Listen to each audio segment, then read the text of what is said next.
la política exterior del presidente López Obrador, en mi opinión, está cargada de un cúmulo de contradicciones. Pero le diría que algo en donde se han presentado los mayores, las mayores controversias, tienen que ver con, en algún sentido, Nicaragua, con Perú y con Bolivia, ¿no? Ha habido también otros momentos difíciles, incluso con Argentina, que supone que somos compadres. Pero todo esto se lo cuento porque hoy dio una determinación el Congreso de Perú sobre declarar persona non grata al presidente mexicano, y México ya contestó, como que es hasta casi que un privilegio, y es que en su vida parece que se hubieran imaginado que iba a pasar algo tan bueno para un presidente mexicano. Entonces yo lo cuento un poco con sarcasmo y ironía, pero quien sabe de esto es el doctor Juan Pablo Prado, investigador y vicepresidente de la Asociación Mexicana de Estudios Internacionales. Doctor Juan Pablo, ¿cómo has estado? Gracias por tu tiempo, buenas tardes. Muy buenas tardes, Javier, ¿qué tal? ¿Cómo podremos, particularmente, si quieres, de lo particular a lo general, para que incluso si tienes en tu radar el tema Ecuador nos digas algo? Pero ¿cómo entendemos esto, la reacción de México, todo esto del presidente, etcétera? ¿Qué ves? Bueno, es un error más en materia de política exterior, que un país, a través de su Congreso, de sus instituciones, señala al presidente Obrador como una persona non grata, pues es un desprestigio, sí, para Obrador, pero sobre todo para el Estado mexicano, porque el presidente representa al Estado mexicano en el exterior. Entonces, ese acto pues nos desvincula, nos aleja y nos hace perder todavía más espacio en el entorno regional y global, como ha venido sucediendo últimamente, y peor todavía, con cada vez más algidez conforme pasa el tiempo y conforme se acerca el fin del sexenio. Es decir, tenemos una política exterior que me parece errática y con errores crecientes en nuestro entorno cercano. Sí. ¿Qué ves de, de la situación interna misma de Perú, esta, diría yo, vehemencia con que el presidente ha actuado en torno a ella, ha hablado sobre ella? ¿Ahí qué alcanzas a ver? Realmente, todo indica que Pedro Castillo diseñó un autogolpe de Estado, ¿no? Y el Congreso lo hizo a un lado, y para eso pues fue un acto legal. Lo que vino después es otra historia, ¿no? Pero a ver, ¿cómo podemos medir en dos tiempos las cosas?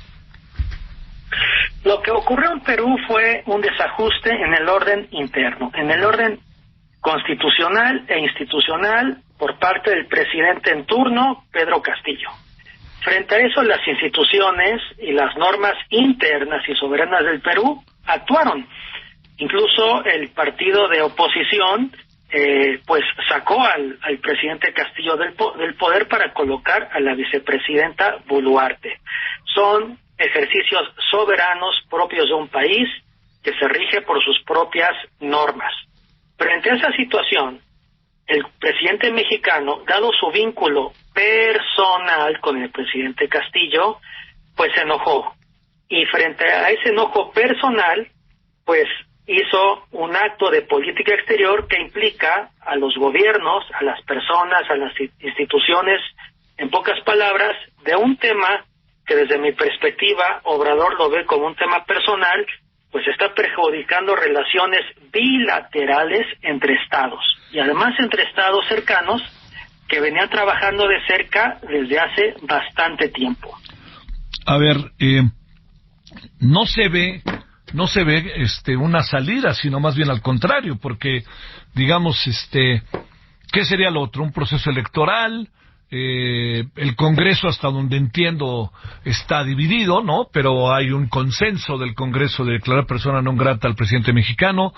Allá también adentro empieza a haber una corriente de opinión, incluso de quienes uno presupondría verían con simpatía a López Obrador, ya abiertamente haciéndose a un lado por lo que consideran una intromisión, ¿no?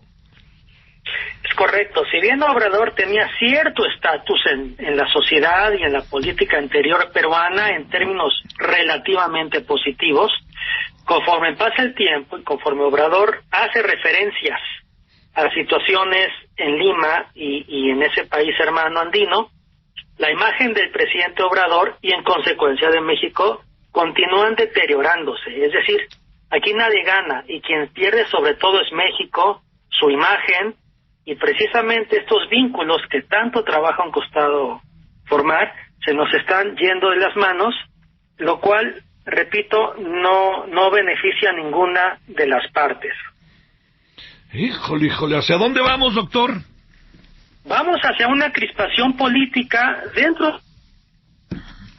Se perdió la llamada. A ver, otra vez, vamos a una crispación política y ahí se cortó, pero estamos de vuelta, doctor.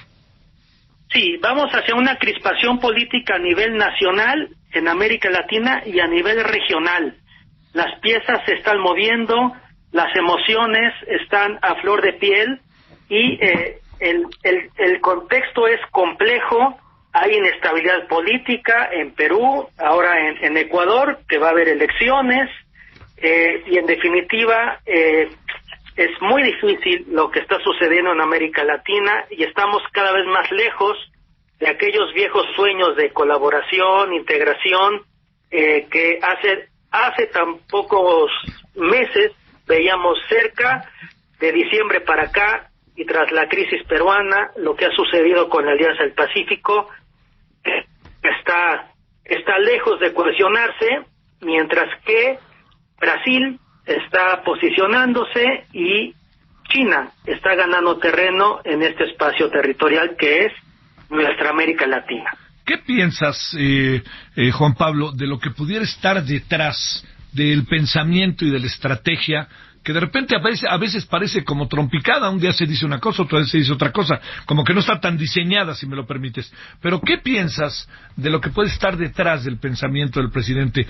Digamos, aspirar a qué, o buscar qué, o imaginar qué, algo así.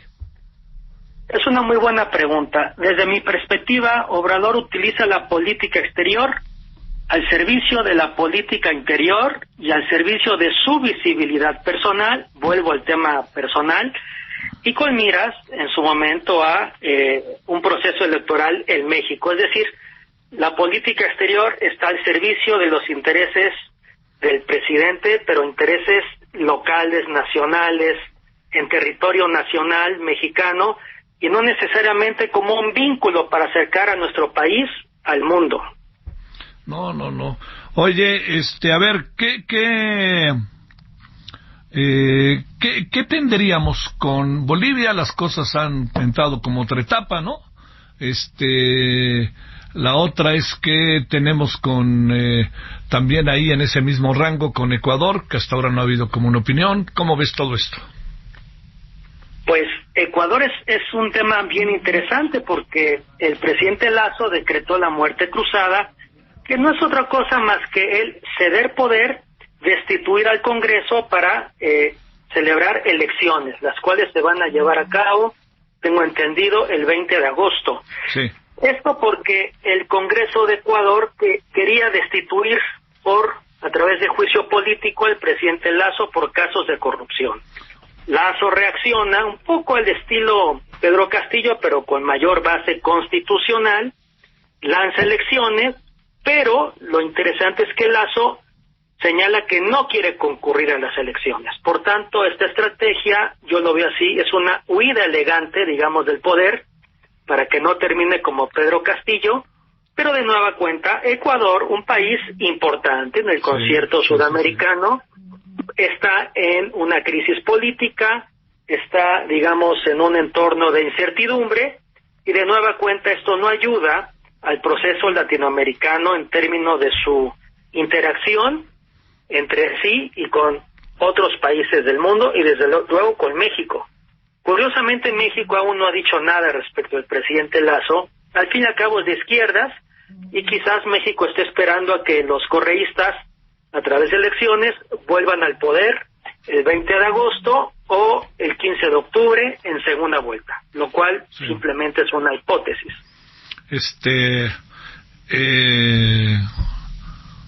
Bueno, híjole, ¿qué te digo?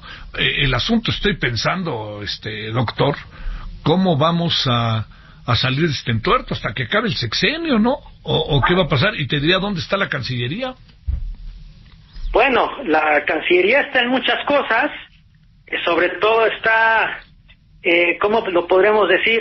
El canciller está haciendo una gira, no internacional, pero sí nacional, con los fines que ya conocemos, y por tanto nuestra política exterior está, pues, buscando existir, pero sin realmente hacer cosas significativas, ¿no? Y conforme aumentan los gobiernos de izquierda en América Latina, como quizás ocurre en Ecuador, pues más nos desintegramos.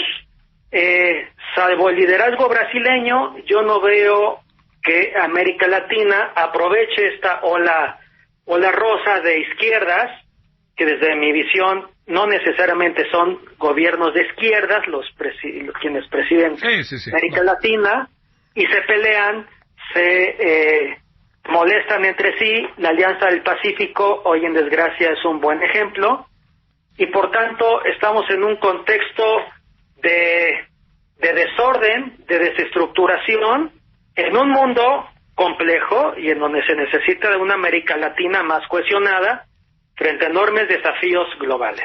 Y México no está presente. Doctor Juan Pablo Prado, gracias que estuviste con nosotros, Juan Pablo. Un placer. Bueno, un placer, gracias.